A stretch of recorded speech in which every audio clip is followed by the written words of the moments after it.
No More Heroes 3 is a game I've been anticipating ever since I first played the originals all the way back in 2018. While I'm a newer fan of GUDA51, I've come to really respect and adore his style of writing and presentation that, while the games themselves might not be the best games, is some of the most memorable I've seen come out of the video game industry. His postmodern way of storytelling mixed with the acid trip visuals laced with a punk attitude creates almost paradoxical experiences that are both deep and surface level in their meaning, while also just remaining fun most of the time. I have recently played most of the other entries in Suda's Kill the Past Not series in the wait for No More Heroes 3. The Silver Case, Killer 7, and the 25th Ward, all of which I enjoyed thoroughly for their own reasons. But now, No More Heroes 3 is finally among us, and I think it's pretty clear from the review scores that it's going to be one of the most Suda games yet. If you had a mandate for all the things a No More Heroes game shouldn't be, boring would be near the top of the list. But this sequel is frequently just This that. brawler has admirable ambition and some fun boss fights, but those are only enough to drag the rest of its aging ideas and mechanics along with it. I guess you have to ask yourself if the moments of borderline tediousness are worth going through to get to the great parts. No More Heroes 3 is not just a good GUDA51 game, it's one of the best games of the year.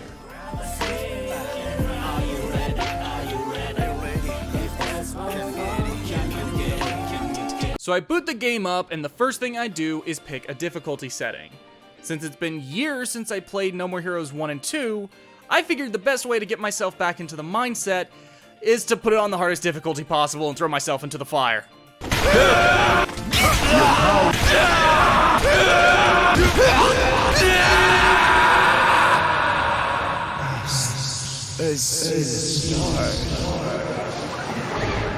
And guess what? Spicy is spicy. For the most part, my deaths felt fair, but there would occasionally come deaths that didn't feel that way. There were a number of times where an enemy or obstacle attacked from off screen and I had no way of reacting to it, or I'd straight up not see an environmental hazard. Hell, there was one time where the enemy attacked me from the other side of a big old box that completely blocked my view of him. While you can blame me for playing the game on the hardest difficulty, I would still argue that enough of my deaths were more a result of unfair enemy design and a sometimes inconvenient camera. But back to the beginning. The intro to No More Heroes 3 is fantastic. While not the strongest start to an action game I've played, it's still able to introduce everything I love about No More Heroes.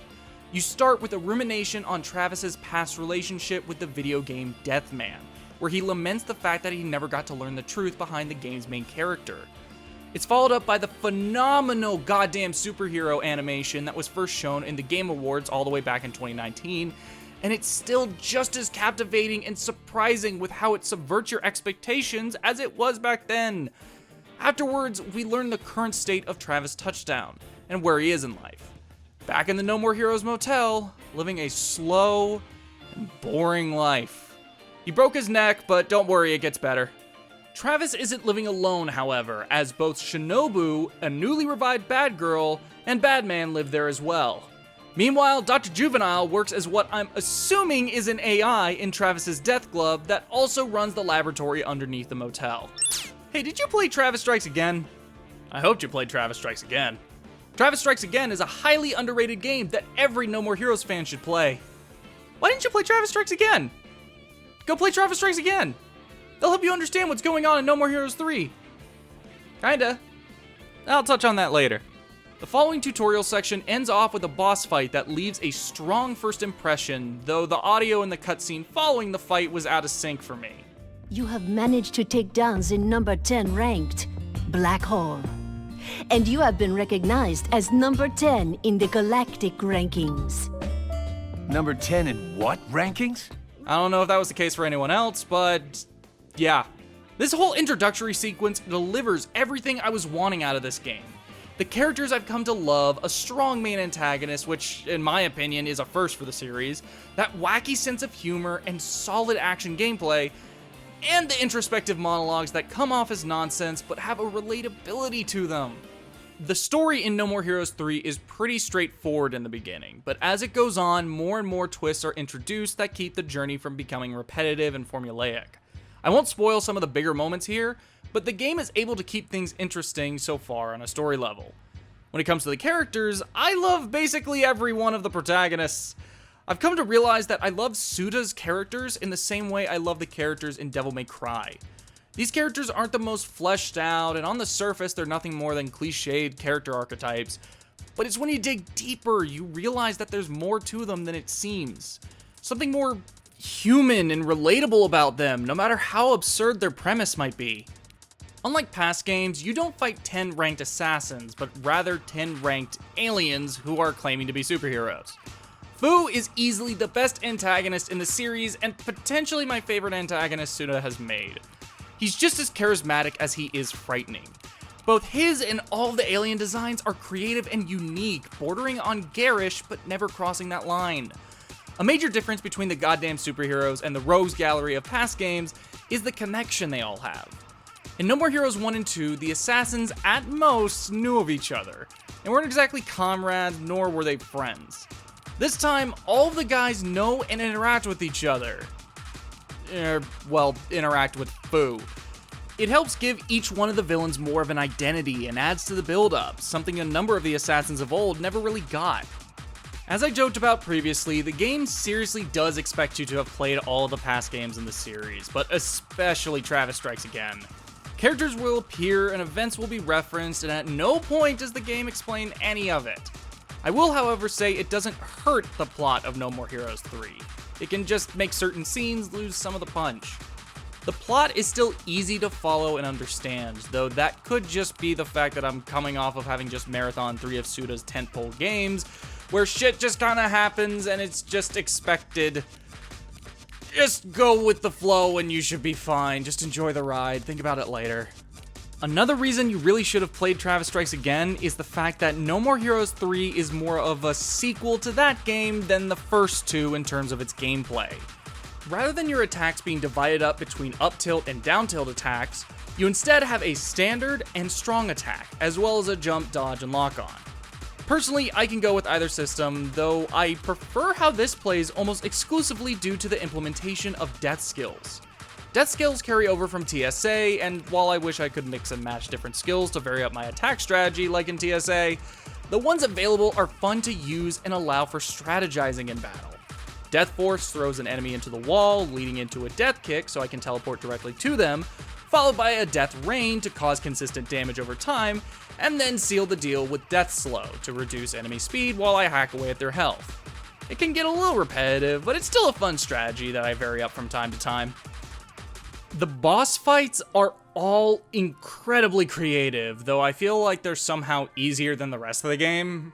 I guess playing on Spicy wasn't exactly a bad idea, because they're still a worthy challenge for me. My biggest problem with the game, however, is the lead up to these battles. In past games, you had to earn enough money to pay the match fee, and then you run through a level themed to either the boss or the location the boss is found in, and ending it off with the boss fight. The levels you run around in were always some of my favorite parts of the games, as the locations were creative and made it feel like the thing you had been working towards lasted long enough to feel worth it. In No More Heroes 3, they forego the levels in favor of having to complete a certain number of designated matches. These matches are enjoyable, and it gives you more time with the new mech combat system sometimes, but it's easily the most repetitive part of the game, since most of the time you end up in the exact same room fighting about 3 enemies, sometimes with a different coat of paint, and sometimes with different blocks thrown about. It helps that the enemy variety in this game is much greater than in past entries, but I'd much prefer if the game was delayed another 6 months or so they could add in levels. Another reason why the designated matches are worse is the open world.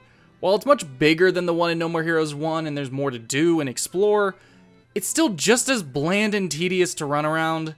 And hey, I'm not like most reviewers who think the open world was meant to be a joke. It's not meant to be a parody of games like Assassin's Creed, where there's nothing to do but run around an empty space finding collectibles and doing the same missions over and over. It was meant to be mundane and boring, which was a necessary sacrifice that No More Heroes 1 made in order to make a point about escapism. Yes, it was boring and bland. No, it wasn't a joke. And to me, that still seems to be the case in this 4th outing. It's okay. You can say it sucks without trying to act like it was just a prank or something. Also, the poor texture quality, pop-in, and frame rate are at their worst in the open world. It's never unplayable, but I don't think anything is happening here that the Switch can't handle, especially with how much crazy shit is on screen during any other part of the game. At least there's a lot more to do in the world than in past games. The minigames are all creative diversions, though it never really feels like they're necessary to the experience. I always had enough money for the next proper match by the time I finished my designated matches, though I couldn't tell you whether that was because of the minigames or if they were rewards for finishing said designated matches. Easily my favorite thing in the world, however, was the visual novel adventure side quests. Every one I've found has been tons of fun to play through, and I'm always stopping to play the next one I find. And also, I'm going completely off the cuff here. This game's presentation is immaculate. It is amazing. There's definitely a jank to it that gives it kind of an indie feel, which I'm sure Suda probably intended. But it's just so memorable, and it makes every single screen just so entertaining. I love it. I love how Suda will just swap mediums as he's just presenting the story. He'll go from in-engine graphics to anime cutscenes to live-action footage to a completely different type of animation style. He just does this regularly in basically all of his games, and I love that. I love how crazy he gets, and especially in this game. There's so many colors, so many just great shots, so much stuff is just flying around the screen at like all times. And it can get garish. I talked about how the alien designs earlier, they border on garish. I will say, for some people, this game probably looks garish. And I will also say the character models and graphics aren't the best. But it has a solid enough art direction and just presentation that I'm able to forgive all of these failings. This game is so good. I love it. I love the soundtrack. I love the anime opening and ending scenes at the beginning of every single mission. I love the podcast that Travis does with Bishop, where they just talk about Takashi Miike movies. And they will go on for like a minute at a time, and they have nothing to do with anything. But it's just Suda just wanting to talk about Takashi Miike. And I love it. I love it. It's so weird. No More Heroes 3 is exactly the game I wanted, with a few asterisks. I got my gripes with the performance and the design structure of the game, but it's all made up for with the great combat, the acid trip of a presentation, and the lovable characters occupying an enjoyable story. Once I'm done with this, I'm planning on just jumping right back into the game to finish off the rest before I move on to my next project. But what are you thinking of No More Heroes 3? Please drive the algorithm by commenting your thoughts down below, and I'll see you guys once I finish my next video. And yes, it is on SMT4. Another request, did anyone else see Toe Gang on one of the interact screens or something? Was that just me? I feel like I literally just saw the words Toe Gang somewhere. I can't, please tell me I am not crazy.